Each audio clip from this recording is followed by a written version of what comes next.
During Dad's Institute class this last semester, I taught on CT Stud 1 week in that Institute class. And there's really only so many ways that you can say a person was born on December 2nd.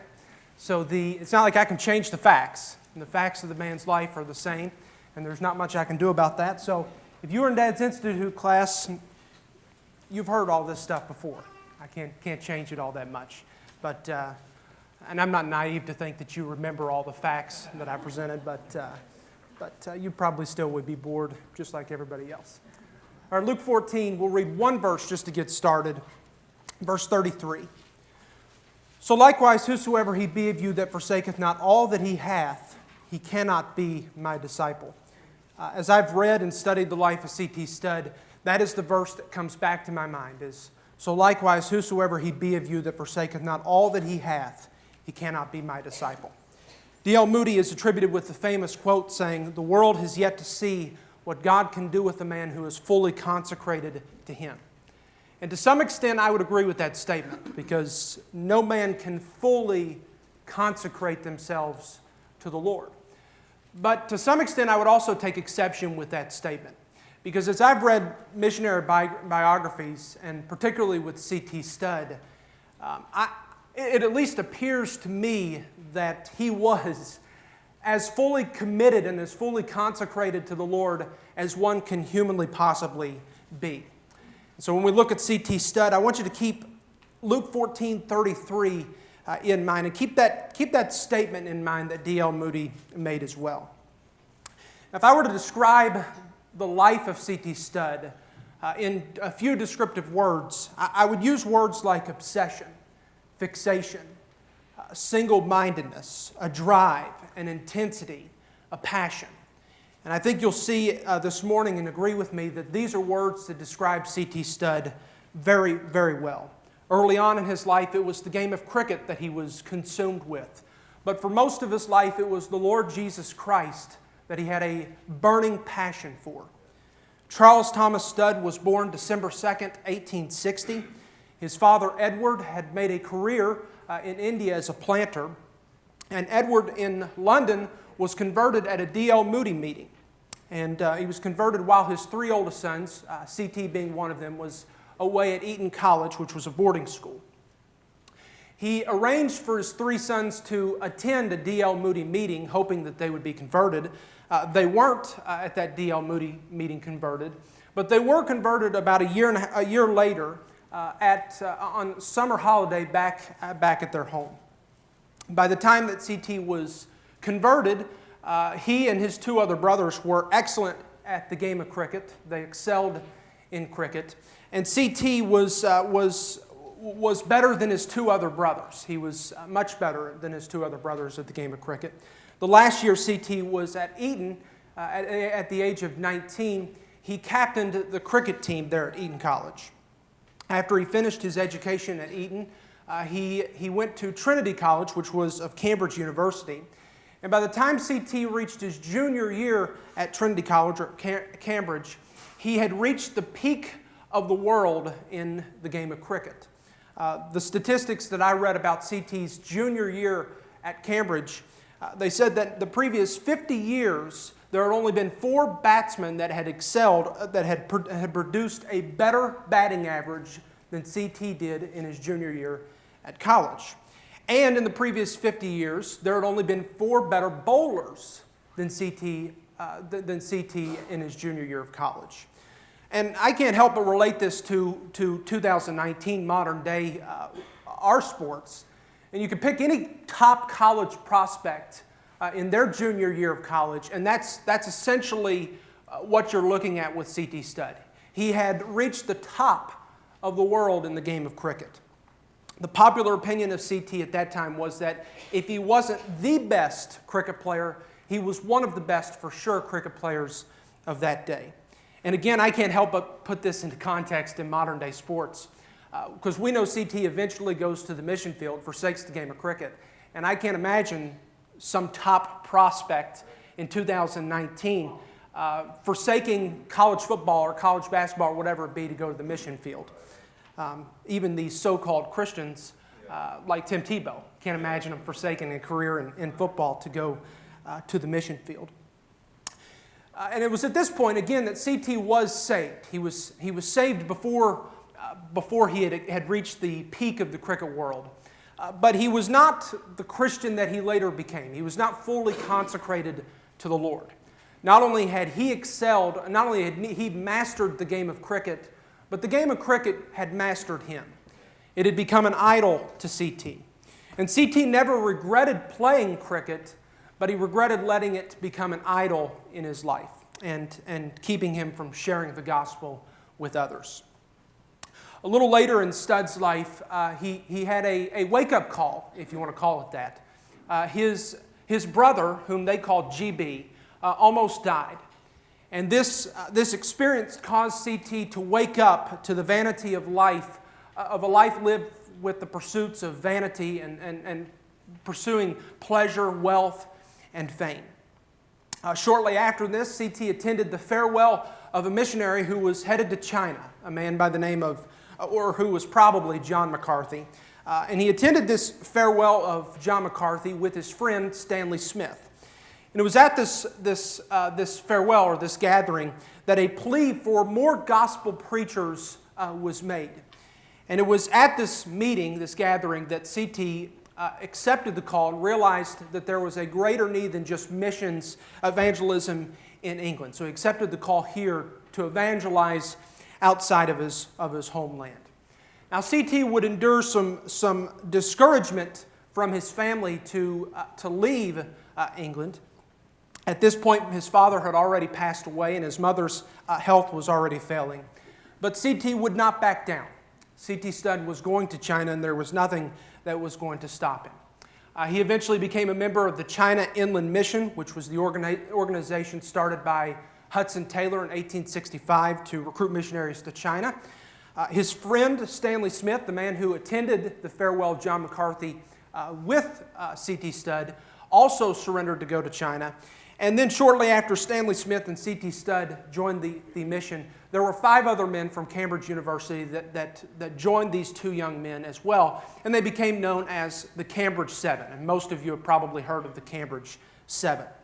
And the Cambridge Seven sailed for China in 1885.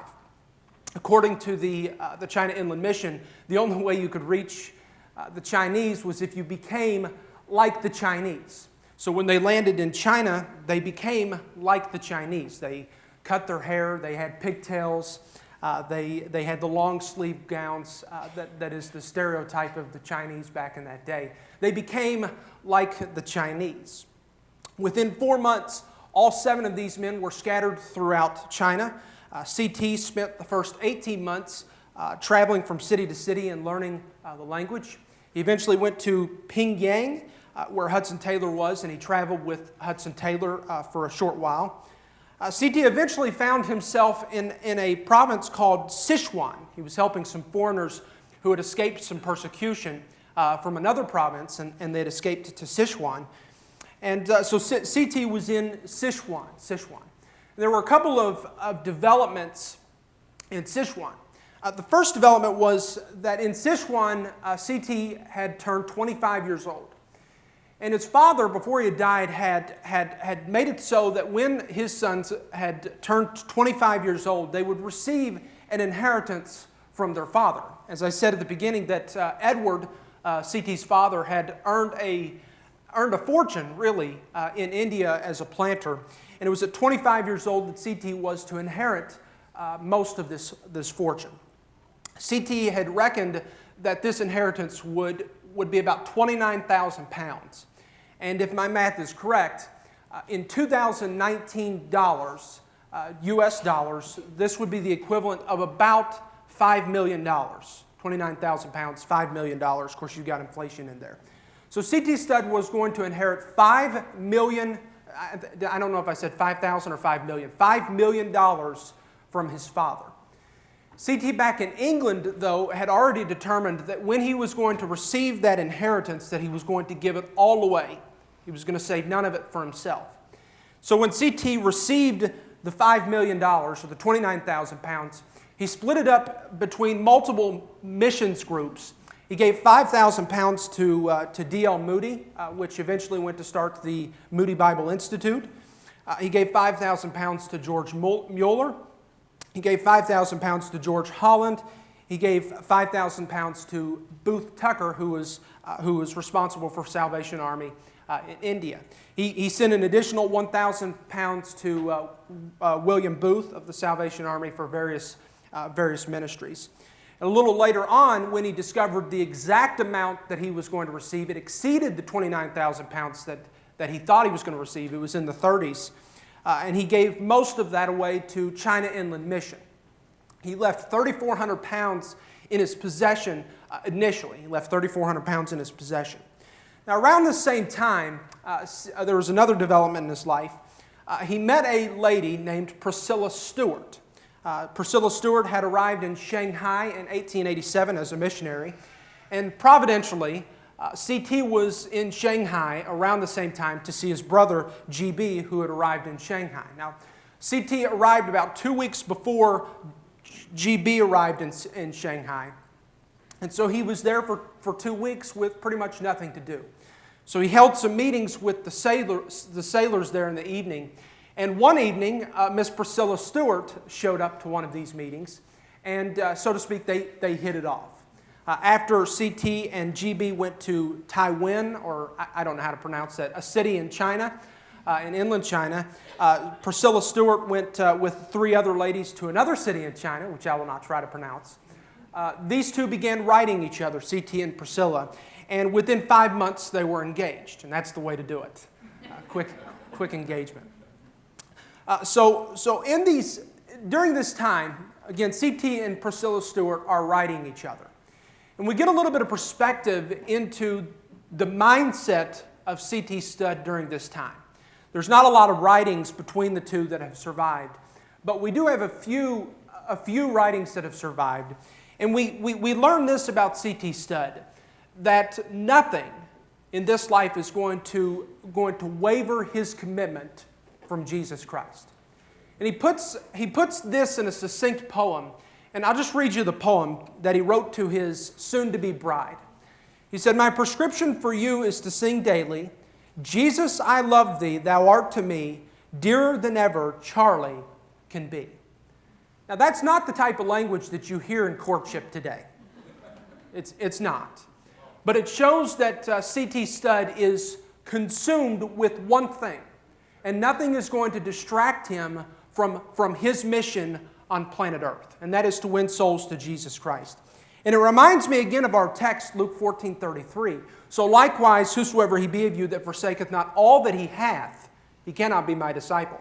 C.T. was ready and willing to forsake all that he had, and he had a lot. I mean, let me just backtrack here. He withstood the opposition of his family, saved relatives, by the way, in going to China. He forsook a path of fame in the field of cricket. He gave away $5 million so that he could win the lost to Jesus. And he is making it clear in his courtship to his soon-to-be bride that she is not going to surpass his love for Jesus Christ. That's C.T. Studd for you. And yet the extreme nature of C.T.'s consecration is not going to reach a climax until the very end of his life, when he spends 12 years away from his wife. That's when he reaches the climax of his consecration. Now, Brother Squires and I were talking Wednesday about these missionaries. In a couple weeks, he's going to be speaking about a couple of missionaries. And we were talking about, when you read the biographies of missionaries, there's something about it that is degrading. There's something about it that is humiliating to us as Christians. Because these people exceed our level of Christianity almost to an infinite level. They just forsake way more than we're willing to forsake.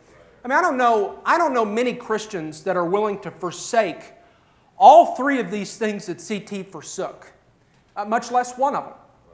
And that's where we are in American Christianity, and that's where at least C.T. Studd and many other missionaries at that time were. Again, I don't want to put C.T. on this plane that exceeds everybody else, because C.T. met his match in Priscilla Stewart. C.T. Studd, again, I reminded you that he kept back 3,400 pounds for his, not for his own possession, but he just held that back for a little period of time. And it was Priscilla Stewart that encouraged him to just go ahead and get rid of that 3,400 pounds. Get rid of it. And he did. And by the way, when they got married, they were in abject poverty. They had nothing, And yet she still encourages him to give away a large sum of money. So the Studds were married in 1888, and they immediately moved to an inland city. Again, I won't even pronounce the city because I will butcher it. But they moved to an inland city to start a work there. Their honeymoon didn't last long because immediately after they had moved there, they began to suffer persecution. And you know, persecution is one of those interesting things because we judge persecution based on a relative scale. If you've read Fox's Book of Martyr, you have an estimation of what persecution should be like. And the Studds may not have endured that level of persecution, but they did endure persecution. And they were a lonely couple by themselves who were enduring persecution from people that they were trying to win to the Lord Jesus Christ. Priscilla, writing about this time, about the persecution that they endured, she said, "For 5 years we never went outside our doors without a volley of curses from our neighbors. Gradually we got on familiar terms with the people by allowing them to inspect our apartments, examine everything and pry into all our belongings at their own sweet will. Everything that happened in that city the Chinese blamed on us. There was a year of drought. Our lives were at stake, for they held us responsible." So they endured some persecution. It was also during this time that the Studds had four girls. They had two boys, one during their stay in China. He died after one day. And then back in England later on, they had a second boy who died after 2 days. But in China, they had four young girls. And Priscilla writes of this. She believes this was, and I would agree with her, that this was providential. This was no coincidence, that God gave them four girls for a reason. She gives this testimony of their four girls and of their time in China. She said, "One of the curses of China is not to let their little girls live. They say they had the trouble of bringing them up. I went into a mother's house once and found her groaning and asked where the baby was. It was born at daylight, and immediately it was thrown into the moat or perhaps into one of the pagodas, which are built for this purpose with a certain hole so that the wolves can jump in and get the baby when they want it. How many times have I come home brokenhearted? God gave me 4 little girls. He gave me them for a purpose. He wanted these people to learn a lesson." While they were in this city, they enjoyed some fruitful ministry. C.T. tells on occasion where the gospel is proven to be a life-changing force. And he writes this. At the end of an address on the text, he is able to save the uttermost. After the congregation had left, a single Chinaman remained behind right at the back of the room. When we went to him, he told us we had been talking sheer nonsense. He said, "I am a murderer, an adulterer. I have broken all the laws of God and man again and again. He cannot save me." We laid before him the wonders of Jesus and his gospel and his power. The man meant business and was soundly converted. He said, "I must go to the town where I have done all this evil and sin, and in that very place tell the good tidings." He did. He gathered crowds, was brought before the mandarin, and was ordered 2,000 strokes with the bamboo till his back was one mass of red jelly, and he himself was thought to be dead. He was brought back by some friends, taken to the hospital, and nursed by Christian hands till he was at last able to sit up. He then said, "I must go back again to," C.T. leaves the city blank, his own city, "and preach this gospel." We strongly dissuaded him, but a short time after he escaped and started preaching in the same place. Once more he was brought before the court. They were ashamed to give him the bamboo again, so sent him to prison.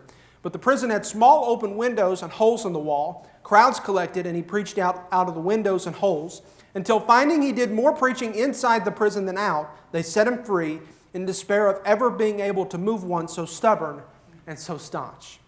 Isn't that a great testimony of the power of the gospel? C.T., while he was there, opened a refuge for victims of drug use, through which many hundreds were saved from drug abuse, and several were saved by the gospel of Jesus Christ. The Studds returned to England in 1894 after C.T. had spent 10 years in China. A return home was necessary for both he and Priscilla. They were so sick from a lack of proper nutrition and because of overstrain in the ministry. CT was invited to the United States, where he spent 18 months there, filling his times with meetings, recruiting men and women to missions. After his time in the States, he went to India, where he felt it was his obligation to get the gospel to the India men. And he felt this obligation because his father had spent his time in India as an indigo planter. In fact, we get the sense of the burden that C.T. had when he wrote his brother, G.B., or when he wrote his mother about G.B., telling him of his dad in India. And I'll give you the quote. So, Georgie told me of how the people knew the name of Stud in Tirhut, which is North India, and how they flocked to see him when he was there. But what have they seen? Stud, the indigo planter, Stud seeking wealth, but never Stud seeking the salvation of the souls of natives? Are they not going to see Stud, the ambassador of Jesus Christ? And so C.T. Stud determined to go to India as an ambassador of Jesus Christ. He went to Tirhut for 6 months before he relocated to Uti, where he was the pastor of the Union Church. And in fact, Brother Aaron, if you will, put those two pictures up. The Squires spent some time over in India, I think back in 2016, several years ago. And while they were over there, they were able to visit the church, and I don't think it looked like that when C.T. was there. But this is the church that C.T. Stud was the pastor of when he was over in India. He would pastor the Union Church until 1906. You can take the pictures down, Brother Ebert. And in 1906, C.T. returned to England. And it was clear that he was planning on, or at least thinking about, going back to India. However, the providence of God had him visit or attend a meeting that was held by a German in England during this time, a man by the name of Karl Kumm. What was interesting is C.T. saw a notice of this meeting, and the notice read, "Cannibals want missionaries." And that naturally piqued the interest of C.T., so he attended the meeting. C.T. gives an account of this moment. He says, Karl Kumm had walked across Africa and was telling his experiences. He said that in the middle of the continent there were numbers of tribes who had never heard the story of Jesus Christ. He told us that explorers had been to those regions and big game hunters, Arabs and traders, European officials and scientists, but no Christian had ever gone to tell of Jesus. The shame sank deep into one's soul. I said, "Why have no Christians gone?" God replied, "Why don't you go?" "The doctors won't permit it," I said. The answer came, "Am I not the good physician? Can I not take you through? Can I not keep you there?" There were no excuses. It had to be done. Now, C.T.'s commitment to go to Africa met much resistance. He tried to get the backing of some businessmen to provide funding to get to Africa, and they agreed to fund his trip to Africa under one condition. He had to get approval from doctors. But C.T. could not get permission from doctors. His health was failing even at this point. Even his wife initially opposed his trip to Africa, but after a while she got on board. I don't think she went to Africa with him, but she got on board with at least him going. And C.T. was not the type of man to let doctors get in the way of him going to Africa. So on December 15, 1910, he sailed for Africa. He landed in Sudan, and from there he went into southern Sudan. And somewhere in this journey, he heard of the huge masses of people that were unevangelized beyond the southern border of Sudan. And C.T. determined to go to that place. It was the Belgian Congo. Before he went to the Belgian Congo, he returned to England, and he set England on fire with a passion for Jesus Christ. He wrote several booklets during this time. He wrote The Chocolate Soldier, The Jihad of Jesus, and Christ, etc. And these books, if you've read any of them, you know that they are a kick in the seat of the pants of apathetic Christians. In his book, The Chocolate Soldier, C.T. describes the chocolate soldier as those who say and do not. They tell others to go, and yet do not go themselves. You know, when you read someone's writing, you get to know the author a little bit. You get to know their personality, their passions. And C.T.'s books are funny in some parts, but you really get to see that this is a man who doesn't put up with nonsense, who is totally consumed with the gospel of Jesus Christ. He is totally consumed with the mission of getting the gospel out to the world. So C.T. Studd returned to Africa. He returned with a young man by the name of Alfred Buxton, who was 21 years old at that time and would later marry one of C.T.'s daughters. They traveled to Lake Albert in the Congo, and their journey was noteworthy because they endured some danger along the way, and they dealt with some serious health issues. I think Alfred at one point was bedridden in their journey, in the midst of their journey, for a week with a fever, couldn't move for a week. After 9 months of traveling, they arrived at their destination in Niangara on October 16th, 1913. In a short period of time, they had secured the land and they had built the first mission station in Niangara. They then decided to build a mission station about a 5 days journey's worth to the south in Nala. Then they decided to build a station in Poko, about 5 days northwest of Nala, and then another 6 days journey away from there, northwest from there, in Bambili. Again, I don't know that I'm pronouncing those names right. But they had all of these stations. They hadn't had them built in 2 years, but they had them planned, and they had the land secured within 2 years. So C.T. returns to England at this time. He leaves Alfred in Africa to continue the work, and C.T. heads back to England to try to recruit some more workers. He returns in 1914. Now, to provide a little bit of context, there is another little event in 1914 that began.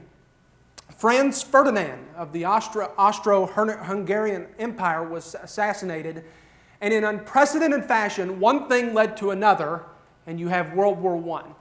And I got to say, just as a little side note, there's nothing that gets on my nerves more than the statement, one thing led to another, because that's some of the most lazy speaking ever. One thing led to another.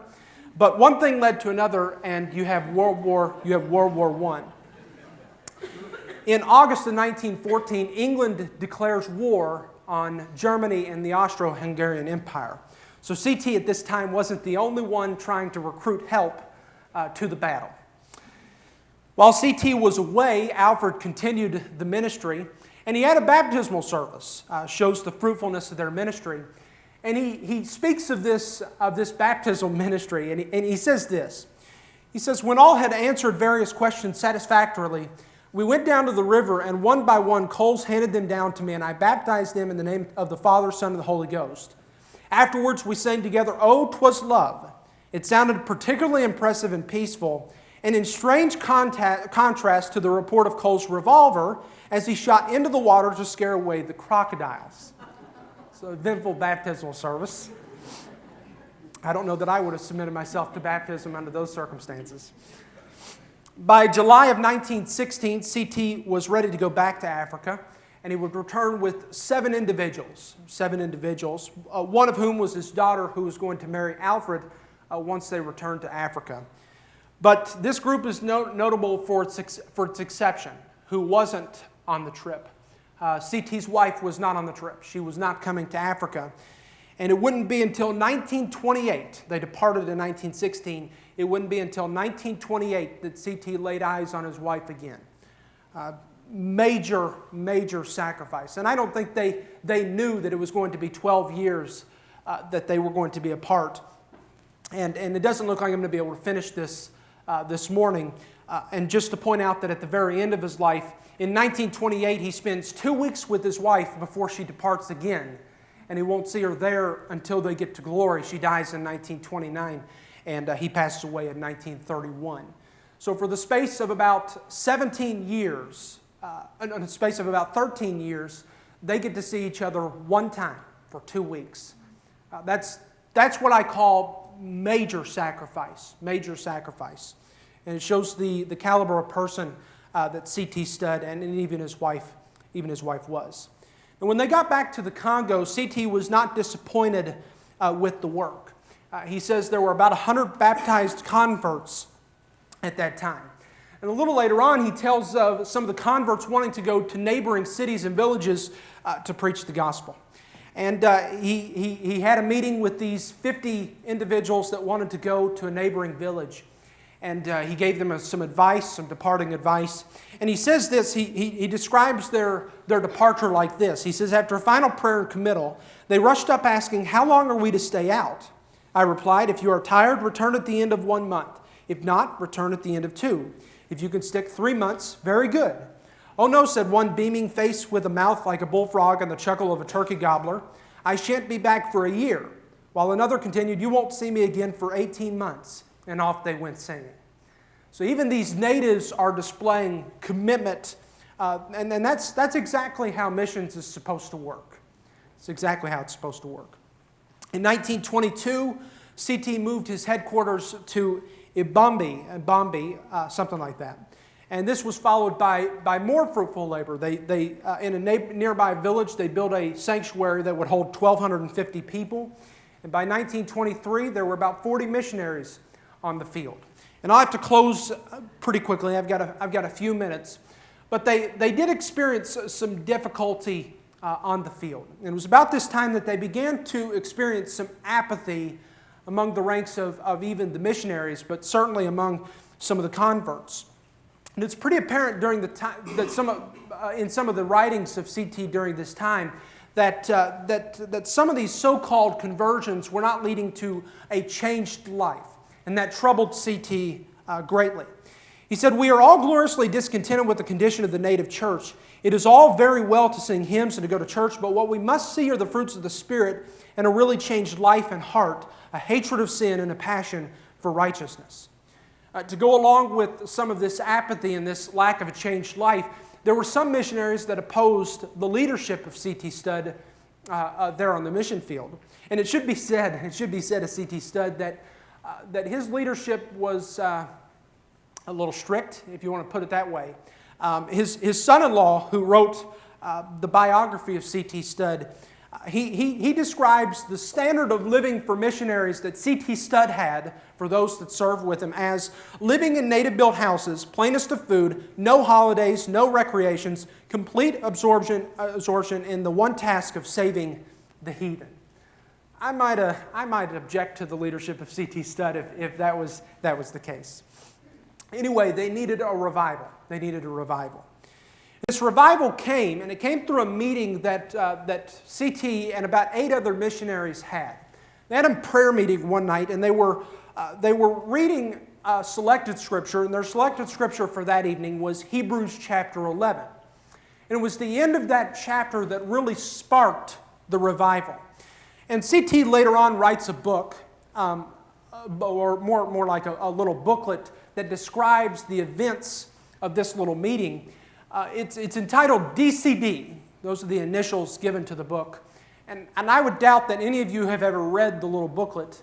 DCD. It's given the initials because it was titled, I won't give the whole title, but it was titled Don't Care, and I'm not going to give the final word because that's certainly not appropriate. But that was the book that C.T. Studd wrote. And he describes the event that they had that night. And he says that when they were reading Hebrews 11, reading of the heroism of the faith, some of those heroes of the faith, they began to talk about the previous war, World War I, and some of the heroism that some of the British soldiers had displayed on the battlefield, and particularly in the trenches.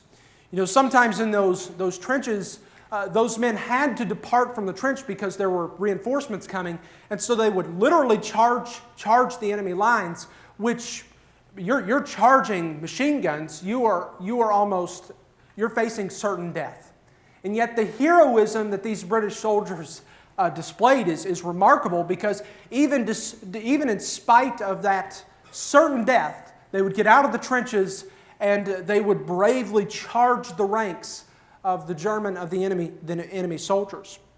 And while discussing this heroism, there was one man who had been in the army, that had been in the war, and he said this in describing the spirit of heroism.